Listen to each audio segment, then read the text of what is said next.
খুব সহজেই পালিয়ে যায়। এই কারণেই সেই অপরাধী ইতিহাসে বিখ্যাত হয়ে ওঠে। তো চলুন এক্সপ্লেনেশন শুরু করা যাক।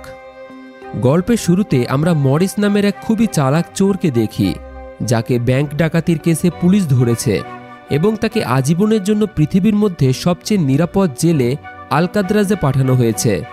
আলকাদ্রাজ এমন এক জেল যা সমুদ্রের মাঝখানে এক ছোট্ট আইল্যান্ডে তৈরি করা হয়েছিল।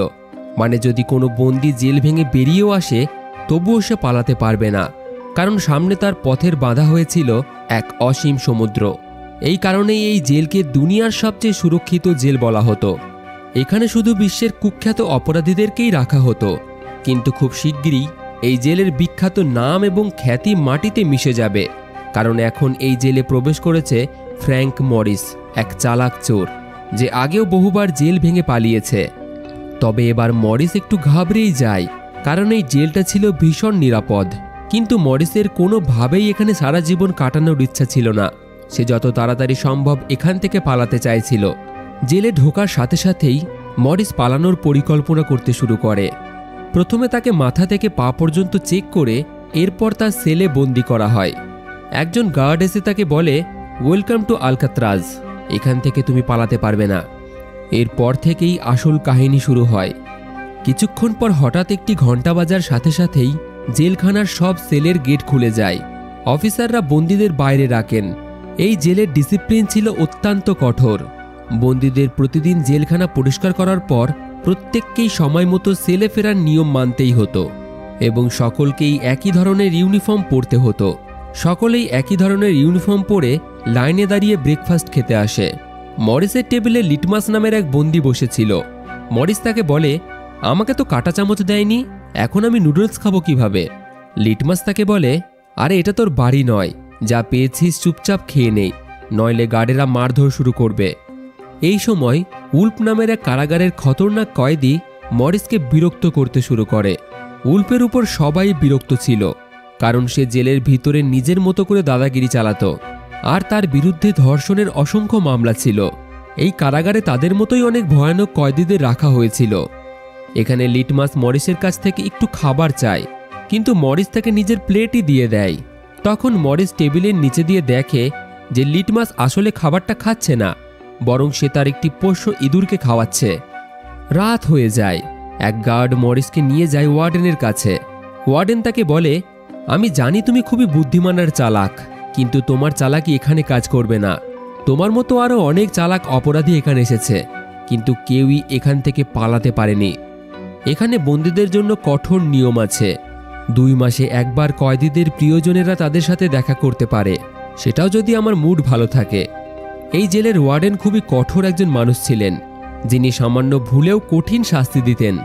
তিনি মরিসকে সরাসরি জানিয়ে দেন এখান থেকে পালানোর চিন্তাও যেন সে না করে, নইলে তার টুকরো টুকরো করে এই সমুদ্রে শার্ক মাছেদের খাইয়ে দেওয়া হবে। মরিস এইসব শুনে শুধু এইটুকুই উত্তর দেয়, না স্যার, আপনি থাকতে কেউ কি পালানোর স্বপ্ন দেখতে পারে? কিন্তু আসলেই প্রথম দিন থেকেই মরিস পালানোর পরিকল্পনা শুরু করে দিয়েছিল। সেই সময় ওয়ার্ডেনের টেবিল থেকে সুযোগ বুঝে সে একটি ছোট্ট নেল কাটার চুরি করে। সেটা ছোট হলেও মরিস জানত আলকাদ্রাজের মতো জেল থেকে পালাতে এটি একদিন বড় কাজে লাগবে। সেলে ফেরার পর সে নেল কাটারটি বাইবেলের মধ্যে লুকিয়ে রাখে। পরের দিন বাথরুমে আবার উল্ফ নামের ওই কয়েদি তাকে বিরক্ত করে, কিন্তু এবার মরিস তাকে ছাড়েনি। সে উল্ফকে ধরে প্রচণ্ড মারধর করে। এরপর থেকেই মরিসকে জেলখানার বাকি সকল কয়েদিরা ভয় পেতে শুরু করে। কিছুদিন পর মরিসকে লাইব্রেরিতে কাজ দেওয়া হয়। সেখানে তার সঙ্গে পরিচয় হয় ইংলিশ নামের এক কয়েদির। ইংলিশ ছিল জেলের সিনিয়র একজন কয়েদি, যাকে 2টি খুনের কারণে আজীবনের সাজা দেওয়া হয়েছিল। সে জেলের প্রত্যেকটি কোণা ভালোভাবেই চিনত। সকালে মরিস আর উল্ফের লড়াইয়ের খবরও তার জানা ছিল। সে মরিসকে আজকের কাজ হিসেবে কিছু বই দেয়, যা তাকে সবার সেলে পৌঁছে দিতে হতো। কাজ শেষে সে জেলখানার খোলা একটি গ্রাউন্ডে যায়, যেখানে মরিসের পরিচয় হয় ডগ নামের এক আর্টিস্টের সঙ্গে। ডগ শান্ত এবং খুবই ভালো একজন মানুষ ছিল। বহু বছর ধরে সে এখানে বন্দী। তার নেশা ছিল ছবি আঁকা। ডগ তাকে বলে, আলকাদ্রাজের মতো জেলে যে কেউ পাগল হয়ে যেতে পারে, কিন্তু আমার ছবি আঁকার নেশাটিই আমাকে এখনো পর্যন্ত ঠিক রেখেছে। মরিস দেখে সে তার নিজের ছবি আঁকছে। সে তাকে জিজ্ঞাসা করে, তুমি ছবিতে ফুল আঁকলে কেন? তোমার শার্টে তো কিছুই নেই। ডগ উত্তর দেয়, এটাই আমার মনের খুশি, যা শুধু ছবিতেই আছে, মনের মধ্যে নেই। এরপর মরিস সেখানেই ইংলিশকে বসে থাকতে দেখে। সে তার কাছে যেতে গেলে প্রথমে ইংলিশের লোকেরা তাকে বাধা দেয়, তবে ইংলিশ ইশারায় তাকে ছেড়ে দিতে বলে। মরিস সরাসরি তার মনের কথা ইংলিশকে জানিয়ে দেয়। এখান থেকে পালাতে সে কি তাকে সাহায্য করবে? ইংলিশ তার কথা শুনে হেসে বলে, এটা শুধু একটা জেল নয়, এটা আমাদের কবর বলতে পারো। এখান থেকে বেরোতে হলে আগে আমাদের মরতে হবে। ধরো তুমি এই বড় বড় দেওয়ালগুলিকে পার করে গেলে এবং গার্ডেদের এড়িয়ে জেল থেকে বেরিয়েও গেলে, কিন্তু শেষে তোমাকে এই বিশাল সমুদ্র থামিয়ে দেবে। জলে রয়েছে হিংস্র শার্ক, তাই সময় নষ্ট আর করো না, নিজের সাজা কাটো, কমসে কম তুমি জীবিত তো থাকবে। কিন্তু মরিস নিজের সিদ্ধান্তে অটল ছিল। যেভাবেই হোক সে এই জেল থেকে পালাবেই। ওই রাতেই এক অফিসার তাকে জানায় যে কাল থেকে তাকে কার্পেন্টিংয়ের কাজ করতে হবে, যেখানে ঘন্টা প্রতি 50 সেন্ট করে টাকা দেওয়া হবে তাকে। মরিস তৎক্ষণাৎ রাজি হয়ে যায়, কারণ সে জানত ওখান থেকে সে এমন কোনো জিনিস পেতে পারে যা তাকে জেল থেকে পালাতে সাহায্য করতে পারে। পরদিন মরিস লিটমাসকে জিজ্ঞাসা করে, এখান থেকে পালানোর কোনো কি উপায় আছে? লিটমাস হেসে বলে, প্রতিটি সেলে একটা করে এয়ার ভেন্ট আছে, সেখান দিয়ে ছাদ পর্যন্ত পৌঁছানো সম্ভব। তখনই ডগ মরিসকে বলে, উলফ তার দিকেই আসছে। উলফ ছুরি দিয়ে মরিসের উপর আক্রমণ করে। মরিস কোটটি খুলে হাতে পেঁচিয়ে তার সঙ্গে লড়াই করতে শুরু করে, কিন্তু তখন এক গার্ড তাদেরকে থামাতে এলে উলফ গার্ডকে ছুরি মারে। এতে ওয়াচ টাওয়ারের ওপর থেকে একটি গার্ড গুলি চালায়, যার ফলে তারা থেমে যায়। মরিস তখন প্রথম দেখে যে ওয়াচ টাওয়ারেও একটি গার্ড আছে। গার্ডেরা মরিস আর উলফকে ধরে নিয়ে ডি ব্লকে নিয়ে যায়, যেটা একটি অন্ধকার সেল, যেখানে কয়েদিদের উপর ভয়ানক টর্চার করা হতো। সেই ডি ব্লকে কোনো কয়েদিরাই যেতে চাইতো না। যাওয়ার আগে উলফ তাকে ধমকি দিয়ে বলে যে তার হাতেই তাকে মরতে হবে। সেই রাতেই মরিসের উপর খুবই টর্চার করা হয় এবং 2 সপ্তাহ সেই সেলে বন্দি রাখার পর মরিসকে সাধারণ সেলে আনা হয়। ফিরে এসে সে লিটমাসের পোষা ইঁদুর দিয়ে পাঠানো একটি নোট পায়, যাতে লেখা ছিল, ওয়েলকাম ব্যাক মরিস। কিছুদিন পর তার সেলের পাশেই চার্লি নামের এক নতুন কয়েদি আসে। দুইজনের মধ্যে ভালো বন্ধুত্ব হয়ে যায়। মরিস তার সাথে তার বাকি বন্ধুদের পরিচয় করিয়ে দেয়। এদিকে একদিন ওয়ার্ডেন হঠাৎ প্রতিটি সেল পরীক্ষা শুরু করে দেয়। তিনি ডগের সেলে গিয়ে তার আঁকা ছবিগুলিকে দেখে, যেগুলির মধ্যে তার নিজের ছবিও ছিল। ওয়ার্ডেন সেটি দেখে খুবই খুশি হলেও পরের দিন সব ছবি তার সেল থেকে ফেলে দেওয়ার আদেশ দেয় এবং এই পদক্ষেপে ডগ ভিতর ভিতর অনেকটাই ভেঙে পড়ে, কারণ এটাই তার একমাত্র বেঁচে থাকার কারণ ছিল। মরিস তাকে বোঝানোর চেষ্টা করে সেগুলো শুধুমাত্র তার পেইন্টিংয়ে ছিল, সে আরও পেইন্টিং বানাতে পারবে, এতে মন খারাপ করার কিছুই নেই। কিন্তু ডগের মন পুরোপুরি ভেঙে গেছিল। পরের দিন কার্পেন্টিংয়ের কাজে যাওয়ার আগে মরিস একটি গার্ডকে ডগের উপর নজর রাখতে বলে, যাতে সে নিজের কোনো ক্ষতি না করে দেয়। তবে গার্ড তার নিজের কাজ করতে বলে এবং এই কথায় খুব একটা গুরুত্ব দেয় না, যার ফলে কাজের সময় ডগ মরিসের পকেটে কিছু গোপন জিনিস ঢুকিয়ে দিয়ে তারপর হঠাৎই এক কুড়াল দিয়ে নিজের 3টি আঙুল কেটে ফেলে এবং চিৎকার করে বলে, যে আঙুলে আমি ছবি আঁকতে পারবো না সেগুলোর কোনো দরকারই নেই। গার্ডেরা তাকে সেখান থেকে নিয়ে যায়। মরিস লক্ষ্য করে যে ডগ তার কোটের পকেটে সেই ফুলটি ঢুকিয়ে দিয়েছে, যেটা সে ছবিতে এঁকেছিল। হয়তো সে বলতে চাইছিল তার আনন্দ, তার খুশি সবকিছুই কেড়ে নেওয়া হয়েছে। মরিস খুবই রেগে আঙুলগুলিকে একটি বাক্সের মধ্যে ঢুকিয়ে গার্ডকে দিয়ে বলে, এটা ওয়ার্ডেনকে দিয়ে দাও, সে ডগের অবস্থা দেখে হয়তো খুশি হবে। পরদিন মরিস তার সেলে বসেছিল। সে দেখে একটি তেলাপোকা এয়ার ভেন্টে ঢুকছে। সে আইডিয়া করতে পারে হয়তো এখান থেকে বেরোনোর এটা একটি রাস্তা হতে পারে। তখন ইংলিশ এসে তাকে জানায় ডগ মারা গেছে। সে আসলে নিজের আঙুলগুলো কেটেছিল এই কারণেই, কারণ তার ছবি আঁকার অনুমতি কেড়ে নেওয়া হয়েছিল। এটা শুনে মরিস খুবই রেগে যায়। পরের দিন ডাইনিং হলে ওয়ার্ডেন মরিসকে জিজ্ঞাসা করে সে ডগকে কেন এত সাপোর্ট করছে। মরিস তার কথা এড়িয়ে যায়, কোনো রকম উত্তর দেয় না। সেখানেই তার পরিচয় হয় 2 ভাইয়ের সাথে, জন ও ক্ল্যারেন্স। আসলে আগে তারা মরিসের গ্যাংয়েই ছিল এবং এর আগে অন্য একটি জেলে বন্দী ছিল। এখন তারা 3 জনেই একসাথে পালানোর প্ল্যান করতে শুরু করে। অন্যদিকে চার্লির স্ত্রী তার সাথে দেখা করতে আসে এবং তাকে জানায় তার মা মারাত্মক অসুস্থ আর কিছু মাসই জীবিত থাকবেন। এটা শুনে সে খুবই দুঃখিত ছিল, তাই চার্লিও এখান থেকে বেরোতে চায়।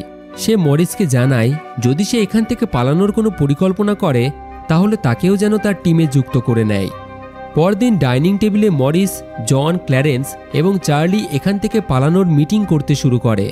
মরিস জানায় প্রতিটি সেলের এয়ার ভেন্ট উপরে ছাদ পর্যন্ত পৌঁছায়, আর যেহেতু জেলখানাটি সমুদ্রের নোনা জলের মাঝে অবস্থিত, যার কারণে দেওয়ালগুলি অনেকটাই কমজোর হয়ে গেছে, তার কাছে জেলারের ওই নেল কাটারটি আছে। সেটি দিয়ে আস্তে আস্তে সে দেওয়ালে খোদাই করা শুরু করে দিয়েছে। এইভাবেই একটি ছোট্ট টানেল বানিয়ে যদি সে কোনোভাবে ছাদ পর্যন্ত পৌঁছে যায় তাহলে এখান থেকে পালানোর একটি প্ল্যান বানিয়ে ফেলতে পারবে। জন জিজ্ঞাসা করে, রাতে যদি গার্ডেরা দেখে তুমি সেলে নেই তখন? ক্ল্যারেন্স জানায় এই জেলখানায় তার পরিচিত একটি নাপিত আছে যে কিনা সবার চুল কেটে থাকে। তার কাছ থেকে নকল চুল নিয়ে তারা একটি ডামি বানাবে, যেটাকে খাটে শুইয়ে রাখলে গার্ডেরা ভাববে তারা ঘুমাচ্ছে। কিন্তু একটি সমস্যা থেকেই যায়, সমুদ্র কিভাবে পার হবে? মরিস বলে, জন তুমি তো ক্লোজিং ডিপার্টমেন্টে কাজ করো, সেখানে অফিসারদের জন্য রেইনকোট থাকে, সেগুলো চুরি করে আনো।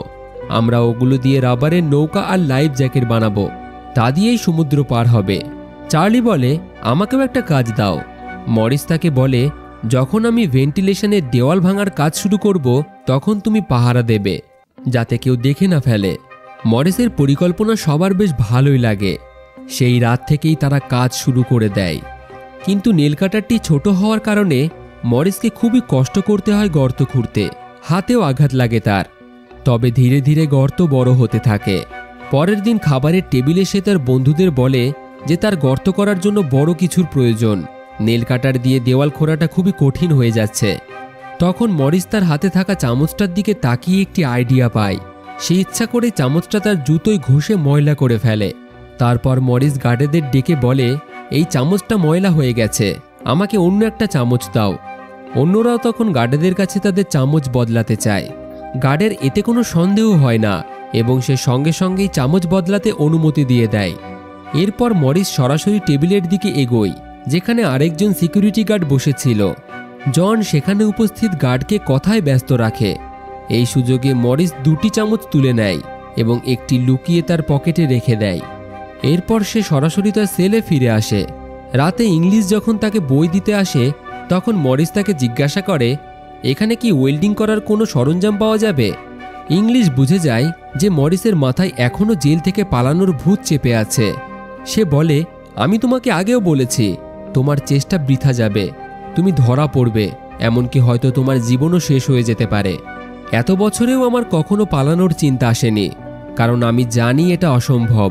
কিন্তু তুমি খুবই জেদি, তাই এতে আমার কিছু করার নেই। চেষ্টা করো, হয়তো মৃত্যু পর্যন্ত পৌঁছে যাবে। তবে মরিস তার কথায় কান দেয় না। পরের দিন মরিস লিটমাসের কাছে দেশলাই চায় এবং বলে, তুমি যদি আমাকে সাহায্য করো তবে আমি প্রতিদিন আমার খাবারের অংশটা তোমার ইঁদুরকে দেব। লিটমাস এতে খুশি হয়ে রাজি হয়ে যায়, কারণ সে তার পোষ্য ইঁদুরটিকে খুবই ভালোবাসত। সেই রাতেই লিটমাস মরিসকে দেশলাই দিয়ে দেয়। এরপর মরিস নেল কাটারের একটি হ্যান্ডেল খুলে ফেলে, যাতে এটি ছোট্ট একটি ধারালো অস্ত্র বানাতে পারে।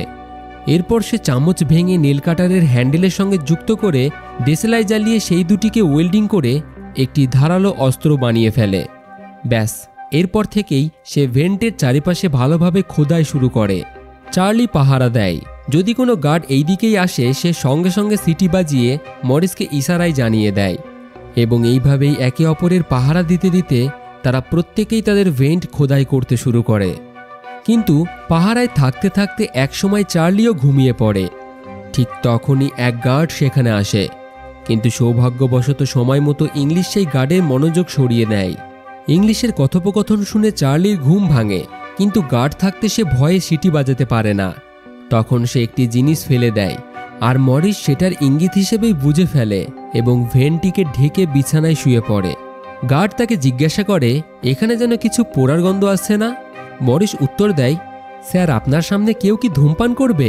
এমন সাহস কার আছে বলেন? আমি তো কোনো গন্ধই পাচ্ছি না। গার্ড তার কথা শুনে খুশি হয়ে ভাবে, যাক, অন্তত একজন তো তাকে ভয় পায়। গার্ড চলে যেতেই মরিস ভেন্টের চারিপাশে দেওয়ালটিকে খুঁড়ে ফেলে, কিন্তু সে দেখে যে ভেন্টের গ্রিলে স্ক্রু লাগানো আছে, যেটা কাটতে হলে ধারালো কিছু লাগবে, আর সেটা একমাত্র তাদের কার্পেন্টিংয়ের কাজের ওই ঘরেই পাওয়া যাবে। প্রতিদিন কাজে যাওয়ার সময় মরিস চালাকি করে ভেন্টের দেওয়ালের সিমেন্ট আস্তে আস্তে বাইরে ফেলে দিত, যাতে গার্ডেদের তাদের উপর সন্দেহ না হয়। পরের দিন কাজ করতে গিয়ে সে একটি মেটালের টুকরো তুলে নেয়, যেটা ছুরির মতো ধারালো ছিল। কিন্তু চার্লি তাকে বলে মেটাল ডিটেক্টর পার হয়ে এটাকে সে বাইরে কিভাবে নিয়ে যাবে। মরিস বেশ কনফিডেন্টের সঙ্গে তাকে বলে ওটা আমি সামলে নেব। কিন্তু বাইরে বেরোনোর সময় গেটে মেটাল ডিটেক্টর বেজে ওঠে। আসলে সে মেটালের টুকরোটা হাতে নিয়ে এসেছিল। গার্ড জিজ্ঞাসা করে এটা কেন নিয়ে যাচ্ছ? মরিস বলে স্যার, আমি ভেবেছিলাম এটা কাপড় ঝোলানোর কাজে লাগবে। গার্ড রেগে বলে বেশি চালাকি করার দরকার নেই, এটা আমাকে দাও। সে মরিসকে সম্পূর্ণ চেক করে বাইরে যেতে দেয়। কিন্তু মরিস আসলেই হিরো ছিল। সে দুটি ধাতবের টুকরো চুরি করেছিল, একটি হাতে এনেছিল আর একটা জুতোর ভিতরে লুকিয়ে রেখেছিল। সেই ধারালো ধাতব টুকরো দিয়ে সে গ্রিল কেটে ফেলে। এখন তাদের দরকার ছিল গার্ডেদের বোকা বানানোর জন্য একটি নকল ডামি বানানোর জন্য তাদের কালারের প্রয়োজন ছিল। তাই চার্লি গার্ডেদের কাছে কিছু রং চেয়ে নেয়। সে বলে তার নাকি ছবি আঁকতে বেশ ভালোই লাগে। গার্ডেরাও কিছু না ভেবে রাজি হয়ে যায় এবং তাকে রং দিয়ে দেয়। মরিস কিছুদিন থেকেই কংক্রিটের গুঁড়োগুলি জড়ো করে রেখেছিল এবং সেগুলি দিয়ে পাউডার বানায়। এদিকে জন নাপিতের থেকে চুল জোগাড় করে এবং ক্ল্যারেন্স লাইব্রেরি থেকে পুরনো বই সংগ্রহ করে আনে। এই সব কিছু জোগাড় হয়ে গেলে মরিস জল আর পুরনো বইগুলি ব্যবহার করে একটি নকল ডামি মাথা বানায়। এরপর সেটিতে রং আর চুল লাগিয়ে একেবারে একটি আসল মানুষের মতো মাথা বানিয়ে ফেলে। একই সঙ্গে মরিস নকল কার্ডবোর্ড দিয়ে সেম টু সেম দেওয়ালের কালার করে নকল ভেন্ট বানিয়ে ফেলে, যাতে কেউই বুঝতে না পারে সেই দেওয়ালে গর্ত খোঁড়া হয়েছে। এক রাতে মরিস একাই ডামি মাথাটা বিছানায় রেখে গলা পর্যন্ত কম্বলে ঢেকে দেয়। তারপর নকল কার্ডবোর্ড সরিয়ে সুড়ঙ্গ দিয়ে বেরিয়ে আসে। সে পাইপ ধরে আস্তে আস্তে ছাদে উঠে আসে। অন্যদিকে চার্লি পাহারা দিচ্ছিল। ছাদে পৌঁছে মরিস দেখে যে উপরে একটা লোহার গ্রিল আছে, তবে লাফ দিয়েও সেটিকে সে ধরতে পারে না। ঠিক তখনই এক গার্ড এসে চার্লিকে জিজ্ঞাসা করে এত রাতে তুমি আঁকাআঁকি কেন করছো, আর তোমার বন্ধু মরিস আজ এত তাড়াতাড়ি কেন শুয়ে পড়েছে? চার্লি বলে স্যার, আজ মরিস কার্পেন্টিংয়ের কাজ করতে করতে ক্লান্ত হয়ে পড়েছিল, তাই হয়তো সে তাড়াতাড়ি ঘুমিয়ে পড়েছে। হঠাৎ গার্ডের হাত থেকে লাঠিটি পড়ে যায়। সেটা তুলতে গিয়ে সে দেখে মরিসের চুল খুবই অদ্ভুত লাগছে। চার্লি তো ভয়ে কাঁপতে শুরু করে দেয়, হয়তো এবার তারা ধরা পড়বে। গার্ড মরিসের সেলে গিয়ে তার চুল ছুঁয়ে দেখে। তখন মরিস বলে কি হলো স্যার, আমার চুল এত সুন্দর নাকি? সৌভাগ্যক্রমে ঠিক সময়ে মরিস নিচে এসে শুয়ে পড়েছিল। তো যাই হোক, পরের দিন মরিস তার বন্ধুদের বলে ছাদে একটা রাস্তা আছে, কিন্তু সেটি লোহার গ্রিল দিয়ে আটকানো, আর সেটা অনেক উঁচুতে। এই কারণেই গ্রিল পর্যন্ত পৌঁছাতে আরেকজনকে লাগবে। তখন জন বলে আমি আমার ভেন্ট প্রায় পুরোপুরি খুঁড়ে ফেলেছি, আজ রাতে আমিও সেখানে পৌঁছে যাব। রাতে মরিস আর জন ছাদে উঠে গ্রিলটিকে খোলার চেষ্টা করে। জন দেখে গ্রিলটা খুবই শক্ত আর মজবুত, একে খুলতে হলে কেবল ড্রিল মেশিন দিয়েই সম্ভব। পরের দিন মিউজিক ক্লাসে সবাই ব্যস্ত থাকলে মরিসের চোখ পড়ে একটা ছোট্ট ফ্যানের দিকে। ওটা দেখে তার মনে হয় এটাকে কাজে লাগিয়েই তারা ড্রিল বানাতে পারবে। সে ইশারায় চার্লিকে বলে যেভাবেই হোক ফ্যানটিকে লুকিয়ে এখান থেকে নিয়ে যেতে হবে। চার্লি গার্ডেদের চোখের আড়ালে তার ইনস্ট্রুমেন্টের বক্সে ফ্যানটিকে লুকিয়ে ফেলে। গার্ডেরা বক্সটিকে খুব ভালোভাবে চেক করে না, চার্লিকে যেতে দেয়। ফ্যানটা মরিসের হাতে আসতেই সে কাজ শুরু করে দেয়। অনেক কয়েক ঘন্টা কাজের পর মরিস ফ্যান থেকে ড্রিল মেশিন বানিয়ে ফেলে। সেই রাতেই মরিস আর চার্লি ছাদে উঠে লোহার রড কাটতে শুরু করে দেয়। ড্রিলের শব্দ খুব জোরে হচ্ছিল। শব্দ শুনে একটি গার্ড উপরের দিকে উঠতে শুরু করে, কিন্তু ততক্ষণে মরিস একটি রড কেটে ফেলে এবং ড্রিল বন্ধ করে দেয়। শব্দ থেমে গেলে ওই গার্ড আর গুরুত্ব না দিয়েই নিচে নেমে আসে। এখন তাদের পালানোর সব রাস্তা তৈরি হয়ে গেছে। এরপর তারা ঠিক করে মঙ্গলবার রাতে তারা এই পৃথিবীর সবথেকে সুরক্ষিত জেল আলকাতরাজ থেকে পালাবে, যে জেলখানা থেকে আগে কেউ কোনোদিন পালাতে পারেনি। পরের দিন আবার তাদের মিটিং হয় সিনেমা হলে। যখন সবাই সিনেমা দেখছিল, সিনেমার শব্দের আড়ালে মরিস জন আর ক্ল্যারেন্সকে জিজ্ঞাসা করে তোমাদের ভেন্ট কি তৈরি হয়ে গেছে? তারা বলে হ্যাঁ। আর সেই রেনকোটগুলোর কি হলো, যেগুলো দিয়ে আমরা টিউব বোট আর লাইফ জ্যাকেট বানাবো? তারা বলে সবই তৈরি আছে, আমাদের প্রত্যেকের ডামি মাথাগুলিও একেবারে তৈরি, এখন শুধু পালানো বাকি। পরের দিন সকালে ব্রেকফাস্টে মরিস ডগের দেওয়া সেই ফুলটিকে টেবিলে রাখে। ওয়ার্ডেন সেটা দেখে রেগে গিয়ে ফুলটা মুড়িয়ে ফেলে দেয়। এটা দেখে লিটমাস খুবই রেগে যায়, কারণ ফুলটা ছিল তাদের বন্ধুর ডগের সবথেকে প্রিয়, আর ডগ মারা গিয়েছিল। লিটমাস রাগে ওয়ার্ডেনকে আক্রমণ করতে যায়। এমনিতেই সেই ডগকে মানসিক অত্যাচার করে মেরে ফেলেছে, তার ওপর তার প্রিয় ফুলটিকেও এভাবে মুড়িয়ে ফেলে দিচ্ছে। কিন্তু ওয়ার্ডেনের উপর আক্রমণ করতে গিয়েই তার হঠাৎ হার্ট অ্যাটাক হয়ে যায়। মরিসের ওয়ার্ডেনের উপর খুবই রাগ হয়, তবে সে কিছুই বলতে পারে না, যার ফলে তারা চারজনেই সেই রাতেই পালানোর সিদ্ধান্ত নেয়। মরিস মাঝরাতের অপেক্ষায় থাকে, তখন পাহারা কিছুটা কম থাকে। রাতে ইংলিশ যখন বই দেওয়ার জন্য তার সেলে আসে, মরিস তার সাথে হাত মিলিয়ে বলে, এটাই আমাদের শেষ দেখা। ইংলিশ বুঝতে পারে এখান থেকে পালানোর সে খুব ভালো একটা পরিকল্পনা হয়তো বানিয়ে ফেলেছে। হঠাৎই সেই রাতেই ওয়ার্ডেন তার সেল চেক করতে আসে। হয়তো ওয়ার্ডেন জেনে গেছে তারা এখান থেকে পালানোর প্ল্যান করছে। সে ভয় পেয়ে যায়। ওয়ার্ডেন প্রতিটি কোণ খুঁজে দেখে, কিন্তু মরিস কোনো সাধারণ কয়েদি ছিল না। সে এত নিখুঁত পরিকল্পনা করেছিল যে ওয়ার্ডেন কিছুই বুঝতে পারেনি। কার্ডবোর্ড দিয়ে সে এত সুন্দরভাবে ভেন্ট ঢেকে রেখেছিল যে কিছুই ধরতে পারে না ওয়ার্ডেন। অবশেষে সেখান থেকে বেরিয়ে গেলে গার্ড ওয়ার্ডেনকে জানায় সে রাতে শুনেছে মরিস এবং চার্লি সারা রাত কথা বলে, হয়তো কোনো পরিকল্পনা করছে তারা। এটা শুনে ওয়ার্ডেন বলে, পরের দিন